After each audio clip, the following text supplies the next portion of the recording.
Рада приветствовать всех, дорогие мои друзья, на своем канале. И сегодня я покажу вам свой рабочий день, то есть что я делаю своим клиентам. Этой даме мы решили полностью поменять имидж. Изменить имидж я решила, что надо обязательно ее перекрасить и подстричь. Что я сейчас делаю? Черновую стрижку.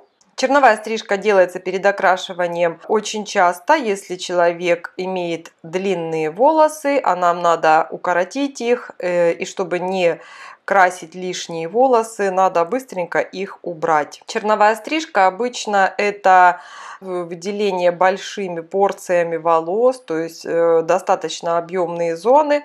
На то она и черновая, что она должна делаться очень быстро, потому что потом после нее обязательно будет еще уже точная стрижка. Что я делаю сейчас? Я под 90 градусов убираю просто длину, практически во всех зонах. По сути, это такой короткий каскад. И таким образом я избавляюсь от основной массы волос, которая мне просто не нужна будет. Затем я решила сделать такое окрашивание своему клиенту. Осветленные концы и затемненные корни.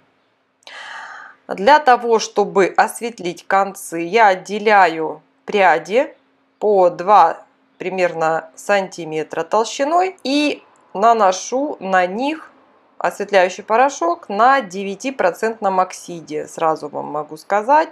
Тут я использую 9% оксид. Мне нужно хорошее осветление. И чтобы корни мои не прокрашивались, я прокладываю между прядками вату. Это старый добрый способ, как можно окрасить только концы. Вата, она играет роль барьера. Она не дает опуститься на корни предыдущим прядям. Соответственно, мы корни таким образом оставляем для того, чтобы они не осветлялись. По какому принципу я здесь работаю? Мне нужна вся теменная зона и височно-боковая зона осветленная. И вот это получается моя граница осветленных волос.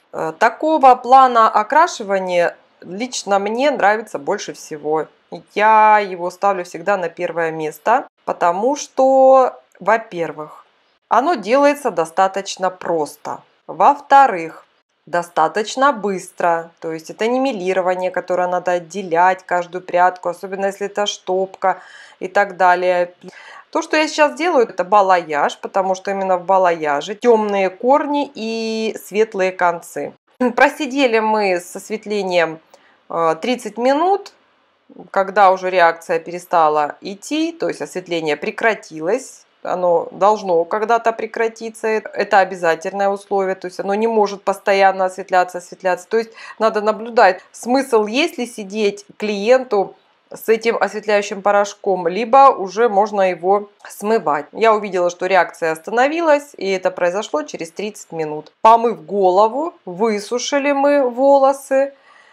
И сейчас я прокрашиваю основным темным цветом темную часть волос. То есть это вся затылочная зона, боковая, височно-боковая зона и корни. Я считаю, это самое простое окрашивание, но оно самое эффектное, потому что сразу идет лифтинг лица, лифтинг головы, так скажем. Помимо лифтинга мы еще имеем эффект объема, то есть волос кажется гораздо больше на голове. Меньше укладывать надо такие стрижки с таким окрашиванием. В общем, здесь сплошные плюсы в этом плане. Поэтому такое окрашивание для меня стоит всегда в приоритете. Если человек хочет изменить как-то имидж, я всегда делаю в первую очередь вот такое окрашивание. Балаяж. Клиентам это тоже очень нравится, потому что за счет того, что присутствуют темные корни, основная масса волос светлая, лицо сразу освежается, выглядит гораздо моложе. Единственное, что вот с данным клиентом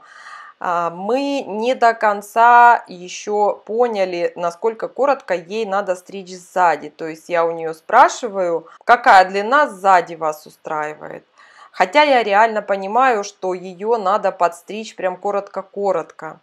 нижнюю затылочную зону, это совершенно точно, буквально прям под машинку.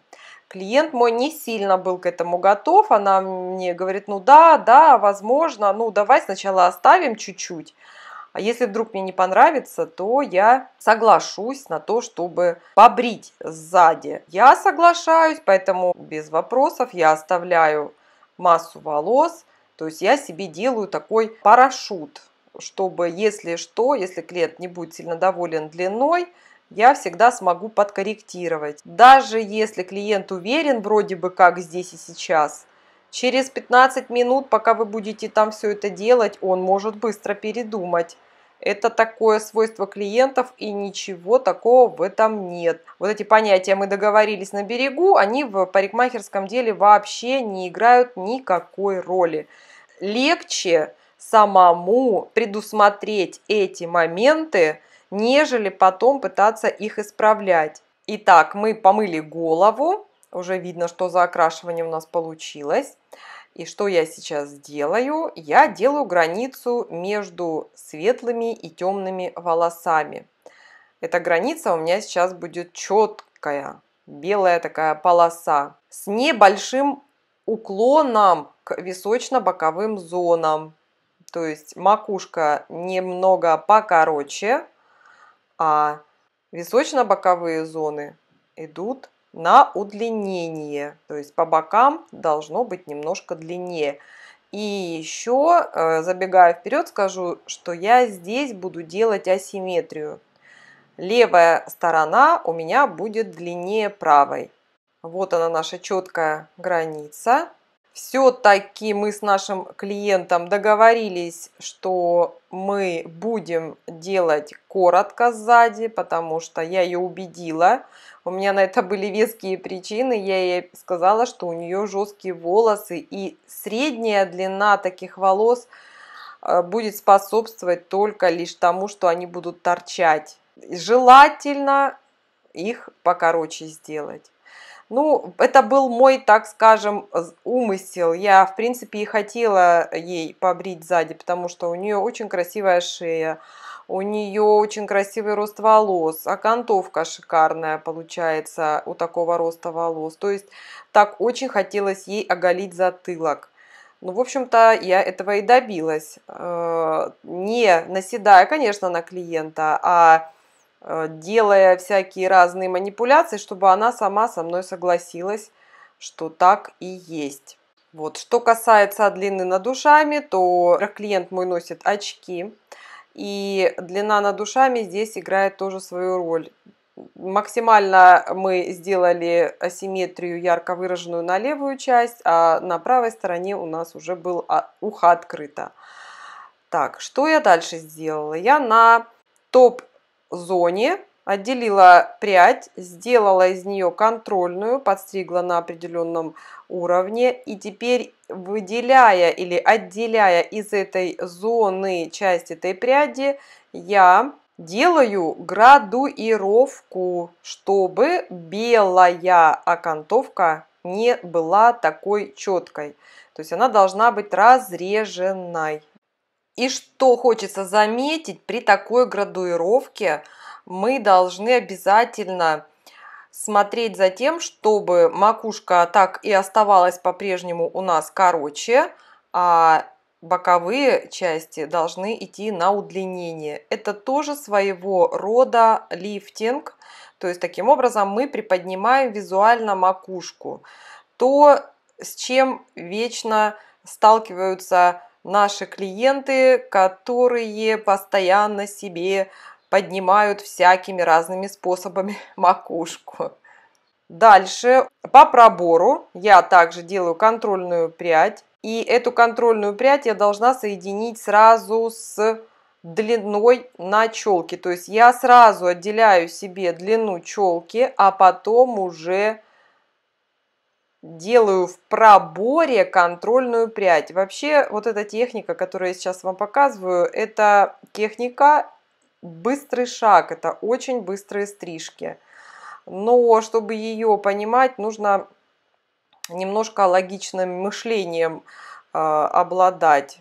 То есть я все время показываю, что мы всегда в этой технике должны себе задавать точки, которые вы должны соединять. Мы студентов своих учим, что вы должны обязательно соединить две точки.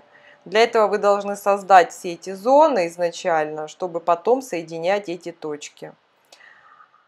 Эту технику я назвала Big Step, быстрый шаг. Эта стрижка подстрижена таким образом, что ей абсолютно не требуется укладка. То есть вот этот готовый результат, друзья, это просто сушка феном, даже без применения расчески. Я также ей сделала макияж, брови покрасила хной, сделала ногти. Вот, мои дорогие друзья, именно так я обслуживаю своих клиентов и также учу своих студентов. Ну, что я могу сказать? Просто нет слов от этой красоты. Выйти из этих ручек золотых таким красивым и молодым человечком. Я очень рада, счастлива. Хотелось бы, чтобы всегда так было, чтобы такие были учителя и стилисты. Все очень замечательно, все очень хорошо. Я довольна посещением салона. Просто я не знаю, у меня нет слов вообще. Ну не зря же 7 месяцев ждала.